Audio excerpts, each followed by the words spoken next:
Mr. Jacob Rees Mogg. Thank you, Mr. Speaker. Will my right honourable friend clearly reject the negotiating mandate handed out by the European Council, paragraph 1 of which undermines the principle of nothing being agreed until everything has been agreed, and paragraph 4 of which would make the United Kingdom in the transition phase no more than a vassal state, a colony, a serf of the European Union. So can I urge my right honourable friend... I want to hear the honourable gentleman who's in full flow. Let me hear the fullness of the order. I want to hear the fullness of the flow. Mr. Rees Mogg. Mr. Speaker, I was going to urge my right honourable friend to model herself on her predecessor, the late noble Baroness Thatcher, and show real mettle and steel in rejecting these rather hostile negotiating terms from the European Union.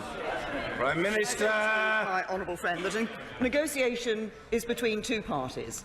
We will be very clear about the partnership that we want to have for the future with the European Union on both trade but also security matters, and I set out the framework for that in my Florence speech. My honourable friend has asked me before about the relationship between the UK and the European Union during the implementation periods. I've just indicated in response to the Honourable Lady, the member for Vauxhall. Actually, the purpose of that implementation period is to ensure that businesses and individuals can continue to operate and be reassured of the basis on which they're operating, while the necessary changes are put in place that lead to that future partnership, that future trade agreement that we will have achieved. I've also said before in this House that there may be elements, and I said it in my Florence speech, of that arrangement that we'll be able to bring forward. So, for example, if we are able to bring forward a dispute resolution mechanism during that period, then we would look to do so.